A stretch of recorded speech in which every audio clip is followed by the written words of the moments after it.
Hello बच्चों, आप सभी का स्वागत है। आज के इस सेशन में हम बिहार बोर्ड क्लास 8 विज्ञान के अध्याय 10 जो कि है ध्वनि यानी के साउंड, इसके अभ्यास में दिए गए सभी प्रश्नों का उत्तर जानेंगे। पहला प्रश्न है सही उत्तर चुनिए। तो यहाँ पे वैकल्पिक प्रश्न है, इसमें से एक सही है। जो सही है उसे आपको चुनकर उसमें टिक लगाना है। तो पहला क्वेश्चन है ध्वनि संचरित हो सकती है। तो ध्वनि कहां कहां से होकर गुजर सकती है? ऑप्शंस हैं केवल वायु या गैसों में, दूसरा ऑप्शन है केवल ठोसों में, तीसरा ऑप्शन है केवल द्रवों में और चौथा ऑप्शन है ठोसों, द्रवों तथा गैसों में। तो इसका सही जवाब क्या होगा? ठोसों, द्रवों तथा गैसों में, तीनों से होकर जो है ध्वनि संचरित हो सकती है। क्वेश्चन नंबर 2 है निम्न में से किस वाक ध्वनि की आवृत्ति न्यूनतम होने की संभावना है? ऑप्शंस हैं छोटी लड़की की, छोटे लड़के की, पुरुष की, महिला की। तो इसका सही जवाब होगा ग, पुरुष की। क्वेश्चन नंबर 3 है निम्नलिखित कथनों में सही कथन के सामने टी तथा गलत कथन के सामने एफ पर निशान लगाइए। तो यहाँ पे आपको ट्रू फॉल्स बताना है। पहला प्रश्न है ध्वनि निर्वात में संचरित नहीं हो सकती। निर्वात का मतलब होता है वैक्यूम, यानी कि कोई माध्यम ही ना हो तो क्या ध्वनि संचरित हो पाएगी? तो नहीं होगी। तो यहाँ पे तो वही बात कहा जा रहा है, तो ये क्या होगा? ट्रू हो जाएगा। तो यहाँ पे आपको टी लिखना है या ट्रू पे आपको टिक मारना है। ख नंबर है किसी कंपित वस्तु के प्रति सेकेंड होने वाले दोलनों की संख्या को इसका आवर्तकाल कहते हैं। नहीं, तो ये हो जाएगा हमारा गलत, ये फॉल्स हो जाएगा। इसको हम लोग क्या कहते हैं? आवृत्ति कहते हैं। तो ये हमारा फॉल्स हो जाएगा। तीसरा नंबर है यदि कंपन का आयाम अधिक है तो ध्वनि मंद होती है। ये भी गलत हो जाएगा। जितना ज्यादा आयाम होगा ध्वनि की गति क्या होगी? उतनी ही अधिक होगी। तो यह भी आपका फॉल्स हो जाएगा क्योंकि यहाँ पे लिखा है ध्वनि मंद होती है। घ नंबर में है मानव कानों के लिए श्रव्यता का परास 20 हर्ट्ज से लेकर 20,000 हर्ट्ज है। तो यह बिल्कुल सही है। जो मनुष्य में सुनने की जो कैपेसिटी है मिनिमम 20 हर्ट्ज होना चाहिए और मैक्सिमम 20,000 हर्ट्ज होना चाहिए। तो ये ट्रू है, यहाँ पे ट्रू होगा। ड़ नंबर में आते हैं कंपन की आवृत्ति जितनी कम होगी तारत्व उतना ही अधिक होगा। ये ड़ नंबर में है, तो ये क्या होगा? ये भी फॉल्स हो जाएगा। ये भी क्या है? फॉल्स है। 4 नंबर में आते हैं अवांछित या अप्रिय ध्वनि को संगीत कहते हैं। तो ये भी फॉल्स ही होगा। ये शोर कहलाता है, एक्चुअली यहाँ पे लिख दिया है संगीत कहते हैं। आगे है तो यहाँ पे फॉल्स कर ले आप। आगे है ध्वनि प्रदूषण आंशिक श्रवण अशक्तता उत्पन्न कर सकता है। तो ये बात बिल्कुल सही है कि ध्वनि प्रदूषण होने से आपके सुनने की जो है क्षमता परमानेंटली या फिर टेम्पररी रूप से जा सकती है। तो ये ट्रू होगा। चलिए आगे बढ़ते हैं क्वेश्चन नंबर 4 में। उचित शब्दों द्वारा रिक्त स्थानों की पूर्ति कीजिए। यहाँ पे पहला नंबर में है किसी वस्तु द्वारा एक दोलन को पूरा करने के लिए लिए गए समय को खाली स्थान कहते हैं। तो एक दोलन में जितना समय लगता है वो उसका क्या कहलाता है? आवर्तकाल कहलाता है। क्या कहलाता है? आवर्तकाल। यहाँ आपको आवर्तकाल लिख देना है। उसके बाद है ख नंबर में प्रबलता कंपन के खाली स्थान से निर्धारित की जाती है। तो प्रबलता जो है आयाम पे डिपेंड करता है। जितना ज्यादा आयाम होगा ध्वनि की प्रबलता उतनी ही ज्यादा होगी। ग नंबर में है आवृत्ति का मात्रक खाली स्थान है। तो आवृत्ति का मात्रक क्या है? हर्ट्ज। क्या है? हर्ट्ज। इसको पढ़ेंगे, जिसको हम लोग क्या चीज से लिखते हैं? HZ, H और स्मॉल z से लिखते हैं, हर्ट्ज है। ठीक है। उसके बाद है अवांछित ध्वनि को खाली स्थान कहते हैं। तो अवांछित ध्वनि जो आपको प्रिय न लगे, सुनने में जो है अच्छा न लगे, वो क्या कहलाता है?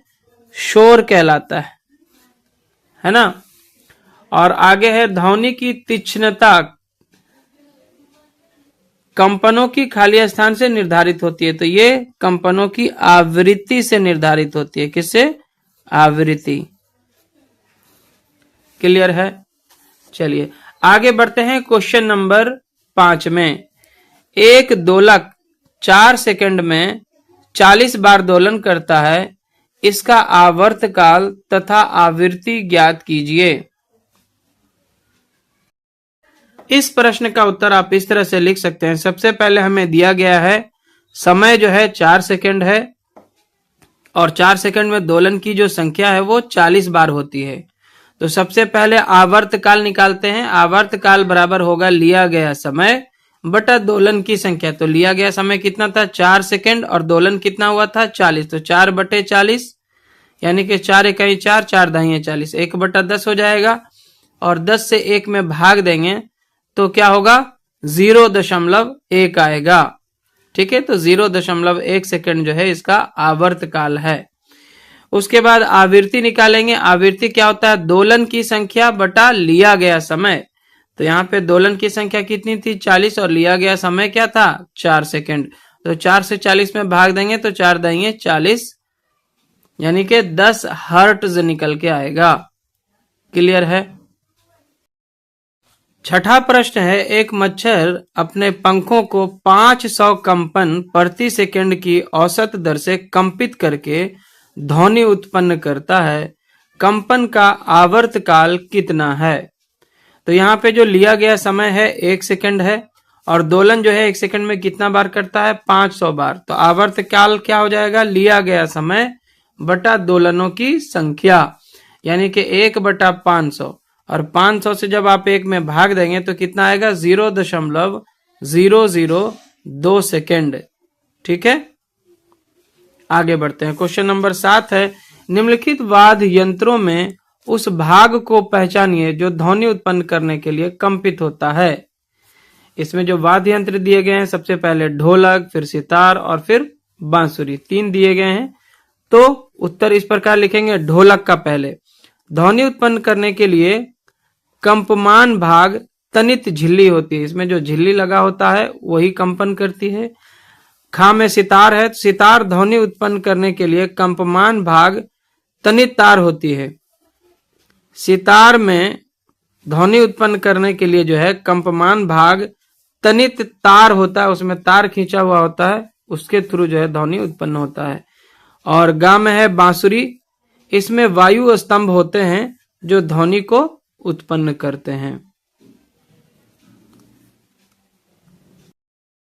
क्वेश्चन नंबर 8 है, शोर तथा संगीत में क्या अंतर है? क्या कभी संगीत शोर बन सकता है? तो इसका उत्तर लिखेंगे, संगीत एक ऐसी ध्वनि है जो एक मधुर अनुभव उत्पन्न करती है, जबकि शोर एक अवांछित और अप्रिय ध्वनि है। संगीत वाद्य यंत्रों द्वारा उत्पन्न होती है। शोर वाहनों के हॉर्न, मशीनें आदि द्वारा उत्पन्न होती हैं। संगीत भी शोर का रूप धारण कर सकती है अगर संगीत को ज्यादा ऊंची आवाज में चलाया जाए या एक ही समय में बहुत सारे संगीत चलाया जाए।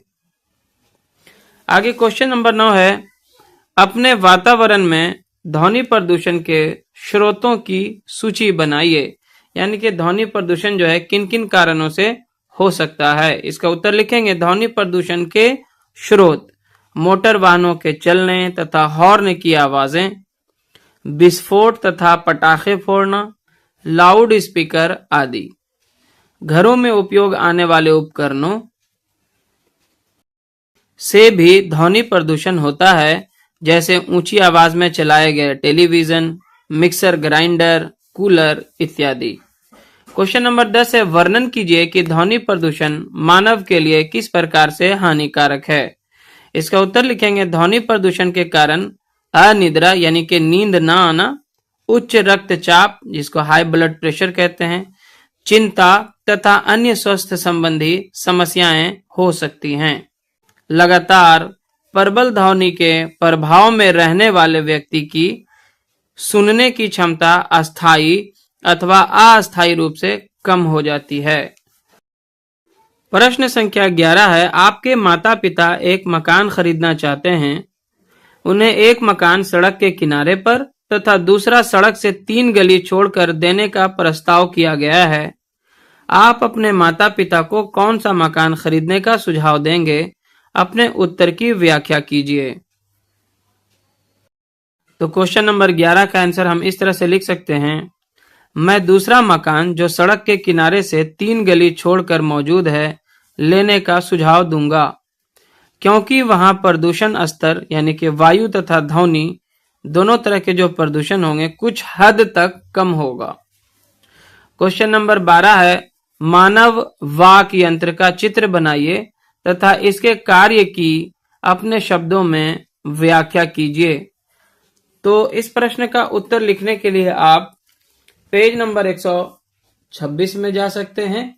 यहाँ पे आपको मानव वाक यंत्र का चित्र मिल जाएगा जो कि इस प्रकार है। यहाँ पे आप देख पा रहे हैं, ये जो है आपका मानव वाक यंत्र का चित्र है। यहाँ पे ये मौजूद होता है, उसकी अंदरूनी संरचना जो है इस प्रकार होती है। तो आप इसे बना लेंगे और उसके बाद जो है इसका उत्तर यहाँ से लिखेंगे, मानव वाक यंत्रों के कार्य। मानव में ध्वनि वाक यंत्र अथवा कंठ द्वारा उत्पन्न होती है। इसमें 2 तंतु होते हैं जिन्हें वाक तंतु कहा जाता है। उनसे जुड़ी मांसपेशियां वाक तंतुओं को तना हुआ या ढीली कर सकती हैं। जब इन तंतुओं के मध्य स्थिति झिर्री से फेफड़े वायु को बलपूर्वक बाहर की ओर निकालते हैं तो वाक तंतु कंपित हो जाती है और ध्वनि उत्पन्न होती है। क्वेश्चन नंबर 13 जो कि इस अभ्यास का अंतिम प्रश्न है, इस प्रकार है, आकाश में तड़ित तथा मेघ गर्जन की घटना एक समय पर तथा हमसे समान दूरी पर घटित होती है। तड़ित कहते हैं जो बिजली चमकता है आसमान में, और मेघ गर्जन जो बादल गरजते हैं। हमें तड़ित पहले दिखाई देती है तथा मेघ गर्जन बाद में सुनाई देता है। क्या आप इसकी व्याख्या कर सकते हैं? एक्चुअल में क्या होता है, मेघ गर्जन पहले होता है, बादल पहले टकराते हैं तभी तो बिजली उत्पन्न होती है। तो पहले जो है मेघ गर्जन होता है, फिर तड़ित होता है, लेकिन हम लोगों को पहले तड़ित सुनाई देता है और फिर मेघ गर्जन। ऐसा क्यों होता है? तो इसका उत्तर लिखेंगे, ध्वनि की गति 330 मीटर पर सेकंड, जबकि प्रकाश की गति जो है कितना है, इकाई, दहाई, सैकड़ा, हजार, 10,000, लाख, 10 लाख, करोड़,